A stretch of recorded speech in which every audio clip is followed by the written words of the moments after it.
नमस्ते दोस्तों, wonder mom channel में आप सभी का स्वागत है। क्या आप भी मेरे तरह किचन के काम काज को कम से कम समय में ख़त्म करना चाहते हैं ताकि किचन बहुत अच्छी तरह से ऑर्गेनाइज रहे, साफ रहे और किचन का काम करना भी हो बहुत ही आसान और किचन में हमें घंटों से घंटों तक लगे रहना ना पड़े। तो चलिए देख लेते हैं कि मैं कौन कौन सी ऐसी तरकीब अपनाती हूँ जिससे मेरा किचन का काम भी बहुत जल्द से जल्द निपट जाता है। किचन को पूरी एक साथ सफाई करने से अच्छा है कि थोड़े थोड़े जगह पकड़ पकड़ के अगर हम साफ करते हैं तो फिर इसे साफ सफाई करने में भी आसानी होती है। ये मेरा गैस टेबल के बगल में कॉर्नर है जहाँ पे मैं कॉर्नर रैक रखती हूँ। लेकिन ये कॉर्नर रैक को यहाँ पे हटाने से आप देख रहे हो कि यहाँ पे कितना ज़्यादा तेल पकड़ लिया है। तो इस तेल को आसानी से साफ करने के लिए मैं यहाँ पे पहले थोड़ा सा पानी का छिड़काव की और उसके बाद उसमें मैं ब्लू हार्पिक का इस्तेमाल की। आप देखिए मैं ब्लू हार्पिक को यहाँ पे थोड़ा सा इस तरह से स्कॉच ब्राइट से लगा के मैं छोड़ दूंगी और लगे हाथ ये जो दीवार है जो मेरा गैस में खाना बनाने से बहुत समय यहाँ पे तेल छिड़क के भी आ जाते हैं, तो इसलिए मैं इस दीवार को यानी टाइल्स को भी मैं अच्छी तरह से ये ब्लू हार्पिक लगा दे रही हूँ। लगा के मैं 5 से 10 मिनट के लिए इसे छोड़ दूंगी। जब 10 मिनट बाद मैं वापस आई तो देखिए ये पूरी जगह कितनी अच्छी तरह से आसानी से सारी जो तेल गंदगी थी वो छूट चुकी है और ऑलरेडी साफ हो गया। अब बस इसको थोड़ा सा घिसेंगे और एक अच्छे कपड़े से पानी से मैं इसे पोंछ दी। देखिए किचन के लिए कोई भी ग्रीस क्लीनर खरीदने से अच्छा है कि इस तरह से ब्लू हार्पिक का इस्तेमाल करके ही ये जितनी तेल के दाग आसानी से साफ हो गए। गैस के पीछे ही मेरा ग्लास का खिड़की है, तो ग्लास विंडो होने के कारण इसमें भी बहुत जल्दी ही तेल पकड़ लेता है और स्लाइडर होने की वजह से इसमें इतने जगह आपके अंदर के तरफ गंदगी पकड़ लेती है, तेल पकड़ लेते हैं, तो जिसे साफ करना थोड़ा बहुत मुश्किल होता है। तो इसलिए मैं यहाँ पे एक होममेड क्लीनर बना लेती हूँ। ये मैं 1 चम्मच पहले खाने के सोडे का इस्तेमाल की, उसी में मैं 1 चम्मच ब्लू हार्पिक ली और 1 चम्मच मैं विनेगर मिला ली। अब इस तीनों को एक साथ मिला के ब्रश की सहायता से मैं इस खिड़की के सभी जगह पे अच्छी तरह से लगा के 5 से 10 मिनट के लिए छोड़ दी और उसके बाद इस तरह से स्कॉच ब्राइट से थोड़ा घिस दी, ब्रश से भी घिस दी। जो जगह आपका स्कॉच ब्राइट नहीं जा रहा है वहाँ पे मैं ब्रश का इस्तेमाल की। इस तरह के पुराने ब्रश इस तरह के बहुत से कामों में यूज़ करने से वो काम हमारे लिए बहुत ही आसान हो जाता है। तो अब उसके बाद मैं यहाँ पे एक साफ पानी से कपड़ों से मैं पोंछ दी और देखिए सूखे कपड़ों से पोंछने के बाद ये पूरा साफ़ हो गया है, कहीं भी तेल गंदगी लगा हुआ नहीं है और इसके लिए मुझे बहुत ज़्यादा मेहनत करने का भी ज़रूरत नहीं पड़ा। मैं इसको लगा के दूसरी तरफ दूसरा काम निपटाती गई। बस अब लगे हाथ ये भी साफ़ हो गया।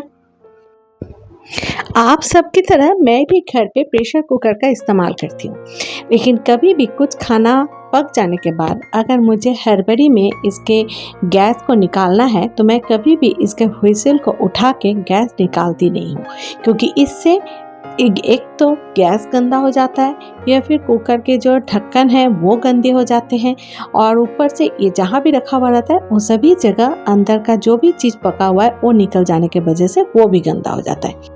तो मैं क्या करती हूँ, इसके भाप को निकालने के लिए मैं इस तरह से सिंक में कुकर को बैठा देती हूँ और नल को खोल देती हूँ, ऊपर से 1 मग पानी दे देती हूँ। तो कुछ ही मिनटों में क्या होता है, इसके सारे जो गर्म भाप होते हैं वो आसानी से निकल जाते हैं और उसके बाद ये देखिए ये ढक्कन भी आसानी से खुल जाता है। तो देखिए ये तरीके अपनाने से ना कुकर का जो ऊपर का ढक्कन है लीड वो गंदा होता है, ना गैस स्टोव गंदा होता है और ना ही आपका गैस टेबल गंदा होता है। किचन में कामकाज करते समय अक्सर हमारे हाथों से इस तरह से तेल या तो ज़मीन पे या फिर गैस टेबल पे गिर जाता है, तो उसे अगर हम तब भींगे कपड़ों से या फिर साबुन से साफ करने जाते हैं तो उसमें बहुत ज़्यादा समय लग जाता है। तो उसके जगह अगर घर में आटा है तो उस आटे को यहाँ पे थोड़ा सा छिड़काव कर दे। लेकिन मैं यहाँ पे रोटी बेलते समय जो भी बचे कुचे आटे इधर उधर गिरे हुए रहते हैं उसको मैं एक कटोरी में अलग करके रख देती हूँ और उसी आटे को मैं यहाँ पे इस्तेमाल करती हूँ। ये देखिए, ये जो कटोरी मैं दिखा रही हूँ इसमें आप देख सकते हो कि थोड़ा बहुत ये आटा ख़राब भी हो गया क्योंकि इसमें कीड़े लग गए थे, तो उसको भी मैं अलग करके रखी थी इस तरह के काम काज के समय उसे यूज़ करने के लिए। अब टिश्यू पेपर से इसे साफ कर देंगे और उसके बाद एक भीगे कपड़ों से पोंछ देंगे। देखिए, ये आटा कितनी आसानी से पूरे तेल को एब्जॉर्ब कर लिया और इसे साफ करना भी कितना आसान हो गया। ये एक पुराना फटा हुआ कॉटन का शॉर्ट है जिसे मैं फेंकने की जगह इस तरह के साफ सफाई के काम में यूज करती। इस तरह देखिए, मॉप खरीदने का मुझे जरूरत ही नहीं पड़ता है। नींबू तो हम सभी के घर पे इस्तेमाल होता है, मैं भी इस्तेमाल करती हूँ, इसलिए मैं फ्रीज से नींबू को निकालने के बाद उसे हाथ से इस तरह से थोड़ा प्रेशर देके मैं रोल थोड़ा बहुत घुमा लेती हूँ। तो इससे क्या होता है, नींबू का जूस जो होता है वो आसानी से निकलता है और क्वांटिटी में भी थोड़ा ज़्यादा मिलता है। ये देखिए, गैस टेबल के ऊपर मैं इस तरह से न्यूज़पेपर बिछा के रखती हूँ क्योंकि जब भी मैं यहाँ पे सब्जियाँ काटने धोने या फिर कुछ भी काम करने आती हूँ तो पहले मैं एक न्यूज़पेपर बिछा देती हूँ, इसलिए जो भी गंदगी होती है वो न्यूज़पेपर के ऊपर पड़ती है और उसे मैं छिलके को, पानी जो भी गिरता है या फिर गंदा, उसे मैं रैप करके फेंक देती हूँ। तो इससे मेरे थोड़े बहुत काम आसान हो जाते हैं क्योंकि मुझे बहुत ज़्यादा साफ सफाई गैस टेबल को करने का ज़रूरत नहीं पड़ता है।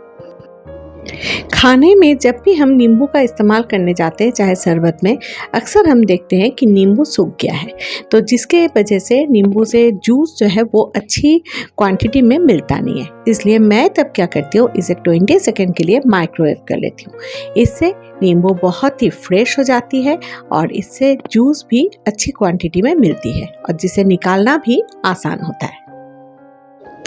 गर्मी के मौसम में हम सभी के घर पे मिट्टी के घड़े का इस्तेमाल तो करते हैं। मैं भी मिट्टी का घड़े को जब लेके आई तो मुझे पता था कि मैं यहाँ पे स्टैंड नहीं रख सकती क्योंकि ये जगह बहुत ही छोटा है और काम काज करते समय अक्सर हड़बड़ी में थोड़ा इधर उधर हो जाए या फिर डिसबैलेंस हो जाने से घड़ा गिर सकता है। तो इसलिए मैं क्या की, एक पुराना कंटेनर में मैं इसको बैठा दी। तो बाद में मैं देखी इससे मुझे बहुत फ़ायदा हुआ क्योंकि इससे जो थोड़ा बहुत पानी चूता था वो पानी इस कंटेनर में इकट्ठा होता है और मैं जाके उसके बाद इस कंटेनर के पानी को फेंक देती हूँ। तो इससे पानी चूने का या फिर गिरने का कोई डर नहीं रहता है। आप यहाँ पे देख रहे हो कि सब्जियों में मैं हरी मटर का इस्तेमाल कर रही हूँ। लंबे समय तक हरी मटर को स्टोर कैसे कर सकते हैं, ये वीडियो भी मैं इसके पहले आप लोगों के साथ शेयर कर चुकी हूँ। गर्म पानी में ही मटर को सारे भिगो दी थी और उसके बाद हरी मटर के छिलके को निकाल के उसे अच्छी तरह से थोड़ा बहुत पानी से 2 बार करके धो ली और एक जिपलॉक पैकेट में इसे पूरा बंद करके उसके अंदर से एयर को निकाल के मैं डीपर में रख दी थी। तो इस वजह से मुझे जब भी ज़रूरत पड़ता है हरी मटर का इस्तेमाल करने का, मैं इसे निकालती हूँ और निकाल के उसे इस्तेमाल करती हूँ। चावल में अगर कीड़े लग जाते तो मैं गैस यूज़ होने के बाद उसे बंद करके उसके ऊपर इस तरह से एक थाली को मैं बैठा देती हूँ। तो ये जो स्टील का थाली है ये ख़राब हो चुकी है क्योंकि ये किनारे से टूट चुका है, तो जिसे मैं खाने के लिए इस्तेमाल नहीं करती और इसके ऊपर मैं इस तरह से चावल को फैला देती हूँ। तो कुछ मिनट के बाद ही थाली हल्का हल्का गर्म होता रहता है और जिसके वजह से इसके अंदर जो भी कीड़े आपके होते हैं वो बहुत ही आसानी से निकल के बाहर चले जाते हैं और उसके बाद इसे फिर मैं डिब्बे में डाल के रख देती हूँ। लेकिन डिब्बे में डालते समय मैं यहाँ पे 2-3 तेज़पत्ते का इस्तेमाल कर रही हूँ और उसे डाल के मैं रख रही हूँ क्योंकि ये ग्रॉसरी से आने के बाद मुझे थोड़ा इसे डालने में कुछ दिन देरी हो गया, जिस वजह से मैंने देखा कि इसमें कीड़े पकड़ लिए थे। तो इसलिए मैं ये तरकीब अपनाई और इसे अब मैं डिब्बे में स्टोर कर रही हूँ। चलिए, मैं आज आप लोगों के साथ बहुत ही आसानी से और इजी वे में बनने वाली स्वीट कॉर्न पुलाव की रेसिपी शेयर कर रही हूँ। ये मेरी बेटी को बहुत पसंद है और ये बहुत आसानी से बन जाते हैं क्योंकि घर पे जो भी सब्जियाँ रहती है उसको मैं यहाँ पे इस्तेमाल कर लेती हूँ। तो फ़िलहाल मैं यहाँ पे स्वीट कॉर्न, मटर और गाजर का इस्तेमाल कर रही हूँ। अगर बीन्स हो या फिर शिमला मिर्च हो, अगर आप चाहें तो उसका भी इस्तेमाल कर सकते हैं। तो पहले मैं यहाँ पे कुकर में थोड़ा सा पहले वाइट ऑयल दी और उसमें गोटा जीरा दी, फिर एक सूखी मिर्च और गाजर को दे के थोड़ा सा फ्राई करके फिर मैं इसमें स्वीट कॉर्न और हरी मटर को दे दी। एक्चुअली ये तीनों का कॉम्बिनेशन ही बहुत ज़्यादा मेरी बेटी को पसंद है, इसलिए मैं यहाँ पे दूसरा कोई भी सब्जी का इस्तेमाल नहीं की। अब इसमें मैं एक करी पत्ता का इस्तेमाल कर रही हूँ। ये मेरे बेलकनी गार्डन का करी पत्ता है, आप देख रहे हो एकदम पूरा मैं तोड़ के लाई हूँ। तो इसे मैं पानी से धो ली और उसके बाद इसी का मैं इस्तेमाल करूँगी। तो जिस वजह से ना मुझे बहुत ज़्यादा करी पत्ता स्टोर करके रखने का ज़रूरत नहीं पड़ता है। जब भी लगता है मैं मेरे घर के बेलकनी गार्डन से ही लेके आ जाती हूँ और उसका इस्तेमाल करती हूँ। तो जैसे ही करी पत्ते की खुशबू आने लगे उसके बाद मैं यहाँ पे जो चावल को भिगो के रखी थी उसे मैं एक बड़ी छन्नी में छानने के लिए रख दी थी ताकि उसका पानी छन जाए। तो अब इसको भी मैं यहाँ पे दे दी। थोड़ा सा इसे हिलाने के बाद जैसे ही थोड़ा चावल फ्राई हो जाए, अब इसमें मैं स्वाद अनुसार थोड़ा सा नमक और थोड़ा सा मैं यहाँ पे चीनी का इस्तेमाल कर रही हूँ। और करने के बाद इसमें मैं 1 कप चावल का इस्तेमाल की हूँ, तो वहाँ पे मैं 2 कप इसमें पानी दूँगी। और पानी दे के 1 चम्मच मैं यहाँ पे नींबू का रस का इस्तेमाल कर रही हूँ। नींबू का जूस इसमें बहुत ही अच्छा लगता है, एक खट्टा मीठा तीखा वाला इसमें एक टेस्ट आती है। और इसे देने के बाद अब इसका ढक्कन को मैं बंद कर दूँगी। ते ही एक व्हिसिल आएगा मैं गैस को ऑफ कर दूँगी। तो बस अब ये भाप में ये देखिए पूरा चावल पक जाएंगे और उसके बाद आप देखिएगा पूरा चावल खिला खिला है। और ये बहुत ही आसानी से एकदम कम समय में बनने वाली पुलाव है और जिसे आप ऐसे भी खा सकते हो। अगर कुछ दूसरी सब्जी है तो आप उसका भी इस्तेमाल कर सकते हो। अचार हो, दही हो, जो भी लेके आप खाना पसंद करना चाहते हैं आप खा सकते हैं। ये पुलाव देखने में भी जितना खूबसूरत होता है, खाने में भी उतनी टेस्टी होती है। और साथ साथ इसके जरिए बच्चों को बहुत आसानी से सब्जियां खिला सकते हैं। यहाँ मैं मसाले को रखने के लिए जो कॉफ़ी जार होता है मैं उसका यहाँ पे इस्तेमाल कर रही हूँ। उसको पहले ही मैं धो के सुखा के रखी थी। अब मैं यहाँ पे देखिए शाही बिरयानी मसाले को रखूँगी, तो उसी के डिब्बे में जो लिखा हुआ रहता है उसको काट ली और एक सेलो टेप से इसको मैं यहाँ पे चिपका दी। अब मसाले को इस पर डाल दूँगी तो फिर इसे ढूंढने में और यूज़ करने में मुझे बहुत ही आसानी होगी, क्योंकि एक तो ये कांच के जार में रहेंगे तो फ्रेश रहेंगे और ऊपर से ये नाम भी लिखा हुआ है जिससे ये मुझे आसानी से दिख भी जाएगा। मेरी बेटी ब्लू टोकाई का ये ग्राउंड कॉफ़ी मंगवाई है। तो ये छन्नी टाइप कॉफ़ी है, क्योंकि ये छन्नी से ही बहुत अच्छी तरह से छान के इसे बना सकते हैं। तो उसके लिए मैं यहाँ पे एक कप में हाफ कप गुनगुना पानी ले ली। अब इसमें मैं 1 चम्मच कॉफ़ी का इस्तेमाल कर रही हूँ। ये आप अपने स्वाद अनुसार लें, क्योंकि मैं इसे दूध के साथ मिक्स करने वाली हूँ। गुनगुना पानी में मैं 1 चम्मच कॉफ़ी को मिला के उसे ब्रू होने के लिए छोड़ दूँगी। उसके बाद जब इसे मैं देखिए दूध में छन्नी से छान के दे रही हूँ, तो आप देख रहे हो छन्नी में इस तरह से ग्राउंड कॉफ़ी जो है वो इस तरह से दाने दाने हमें दिख रहे हैं। तो उसको मैं अलग से रख दूँगी और इसमें दूध के साथ यहाँ पे मैं थोड़ा सा चीनी का इस्तेमाल कर रही हूँ, क्योंकि मैं बहुत ज़्यादा मीठा नहीं खाती। चीनी आप अपने स्वाद अनुसार दें और इसे अच्छी तरह से मिक्स कर लें। अभी मैं ये हॉट कॉफ़ी बनाई हूँ, इसे मैं कोल्ड कॉफ़ी की तरह पीना भी पसंद करती हूँ। तो देखिए मैंने कितने आसानी से घर पे ही ब्लू टोकाई का ये ग्राउंड कॉफ़ी बना ली और इसका टेस्ट मुझे सच में बहुत पसंद आया। आप भी ज़रूर इसे एक बार ट्राई करें। और इसके साथ आप यहाँ पे वैराइटीज़ टाइप्स का ग्राउंड कॉफ़ी आप टेस्ट कर सकते हैं।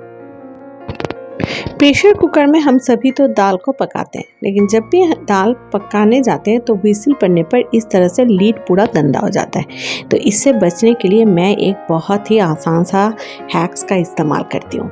मैं यहाँ पे एक टिश्यू पेपर ले ली। अब इस टिश्यू पेपर को मैं इस व्हिसिल को निकाल के इसके अंदर मैं घुसा दूँगी और उसके बाद इसके ऊपर थोड़ा सा मैं पानी का छिड़काव करके टिश्यू पेपर को एक जगह पे मैं इकट्ठा कर दूंगी। और ये देखिए व्हिसिल को भी मैं यहाँ पे लगा दी। अब इससे क्या होगा, जब भी व्हिसल गिरेगा तो दाल का जो भी थोड़े बहुत पानी निकलेगी वो सारे इस टिश्यू पेपर में इकट्ठा हो जाएंगे, जिससे इसका लीड जो है वो बहुत ज़्यादा गंदा नहीं होगा और हमारा गैस ओवन भी गंदा नहीं होगा और इसे साफ करने में भी आसानी होगी। तो देखिए कितना छोटा छोटा तरकीब अगर हम अपनाते हैं तो जिससे हमारे काम काज बहुत ही आसान हो जाएंगे और हमें काम करने में भी अच्छा लगेगा। सब्जियां तो हम सभी घर पे पकाते हैं और सब्जियों के छिलकों को अक्सर हम बाहर फेंक देते हैं, लेकिन मैं ऐसा बिल्कुल नहीं करती।